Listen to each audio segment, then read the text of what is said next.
Hello, my loves. I am Nicole Payne, and welcome to my 5-star lifestyle. Now, when you think of a 5-star lifestyle, I know you're thinking of wealth and affluence and quality, and I know 5-star may mean different things to different people. But to have a 5-star lifestyle from the inside out is the best way to live, the only way to live. And how I do that is I do implement 5 things into my life every day, and I make sure every day that I use my imagination, I follow my intuition, I live my passion, I connect with myself and my spirituality, I connect with people around me, and at the end of each day, I pick and choose, I make choices that at the end of each day makes me happy. So it's not about a selfish thing, it's about coming from a place where you're like, you know what, when you put your head on the pillow at the end of the night, you can reflect and you can give thanks that you've lived a full day, a fulfilling day, and you're happy with it, okay? That didn't just come from me waking up one day and discovering this. It came from a lifelong journey, which I want to share with you. I'll implement and share my stories into the life lessons that I've learned throughout life as I, each day, take on each day. And I must say, as I sit here today, why I'm sitting here today is because I have found my peace, I found my happiness, and I think it's only fair, which is part of being fulfilled, is to share and to give to others. I am going to start off with an interesting story. I know if you listen to it, you might probably think, well, it's kind of traumatic. How are you doing? But I'm doing fine, as you can see. So let's get right into it. So picture a 5-year-old. I don't know where you were when you were 5, but that's it's one of those impactful years in your life when life starts to make sense. Little pieces of puzzles are starting to come together, and memories stay with you as you start to develop into a 7-year-old and the years increase. So picture a 5-year-old, and that would be me, coming home from school. I think it was my first day of nursery, kindergarten, and I came from a very small town. Everybody knows everybody. It's very safe enough for you to allow your 5-year-old to walk home from school. So I was walking home from school with my neighbor, because I said it's really close-knitted, and just a normal day going through the churchyard. We have to go through the churchyard to get to the main road, and I think I'd mentioned the churchyard because I must say that God was with us that day. But what happened next was interesting. We were stopped by two boys. Well, they were older. I would say late teens, early 20s. So they stopped us, and they didn't say much. They just stood in front of us, blocked our path, and they said to both of us, "Take off your jewelry." Now in Guyana, that's where I'm from, it's customary to give your kids jewelry, for christenings and birthdays. So, and we would wear that, proudly, because, you got a necklace or, ring or earrings, In my case, I had earrings, and my friend, he had a ring. So when they ordered us to take our jewelry off, I was just like, what? And my friend, he was scared. Immediately he stuck his hand out, And I remember thinking, we're 5, right? So I remember thinking, what are you doing? Why are you giving them your jewelry? So they tried to take it off, and they couldn't for a while, because when it's big or loose, the parents would put thread underneath to keep it, to tighten it. So they were struggling with him for a bit, but they eventually got it off. And the whole time I'm watching, and I'm thinking to myself, this is not good. But I wasn't scared. They turned to me next, and they said, "Take your earrings off." So I just looked at them like, I wasn't moving. I just stood there, not out of fear. I was like, "No, I'm not taking my earrings off." So they said it again, "Take your earrings off." I said, "No." When I said no, one of the guys opened his shirt, and he took out a knife with a blade like this, and he put it to my face. He said, "Take it off." Remember, we're talking about 2 5-year-olds today, okay? And I didn't budge. I was not afraid of them. I was, as a matter of fact, just livid. I was mad, so much so I was like, if I was bigger, if I was, older, I would take you down, I was not scared. I was just upset because I felt, obviously, you know, you're helpless and you know you're being taken advantage of and there's nothing you can do about it. But I just thought, just the mere fact that I resisted them was enough to make me feel like, yes, I am doing something, you know? And to think that they must have picked up on that, because when they have to put a knife to a 5-year-old to take away their stuff, it says to them, you know, like, this person right here, you know, she's not going to go down easy, you know, or quietly.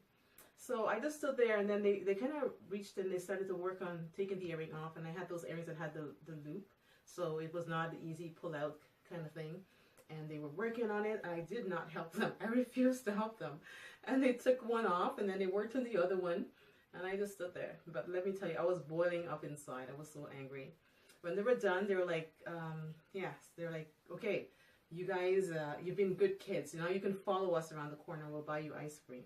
And my friend was like, yeah, sure, ice cream. And I'm thinking, at 5 years old, oh my God, you're so, you know, childish. Like, they just stole from us and you're going to believe that they're going to give us ice cream, you know. I say that to say that as I'm sharing this story, like the thoughts that I'm telling you that ran through my mind at that age was real. It was that real to me that, you know, I remember thinking, I will never let this happen to me again, to let somebody take advantage of me like the way they did, you know. I mean, you probably want to know what happened after the fact. I remember going home. I didn't say anything to my mom. Because I was just scared that, you know, she'd be upset that we lost the earrings. But she was taking my uniform off and she says, Nicole, your face looks bare. And she's just staring at me, and then she, you know, she realized what it was. She says, your earrings are missing. So we basically got to get her and my friend's mom, they got together and they went to make a report about that incident. I'm here today. Yes, I'm here today. And I'm here today because I survived. Now, there could have been so many scenarios that could have gone down that day, right? Obviously, we could have been kidnapped by knife point. We could have been, you know, sexually assaulted. We could have all had both had our throats slit. Everything that could have gone wrong, and you know, the horrible, horrible things that could have gone wrong that day did not occur, except that we lost our jewelry. Thank God for that, you know. And you would think the side effects, quote unquote, side effects of such a traumatizing situation would have, you know, carried through my life. You know, obviously, with that kind of thing happening, you know, with your life. I mean, there's so much that could have gone down emotionally for me as well. I could have been, you know, anxious and fearful, and, you know, all the things that could have gone wrong emotionally could have affected me down the road. And I must say that actually the contrary happened. You know, I wasn't inspired to become a lawyer and go and, you know, get all the bad guys.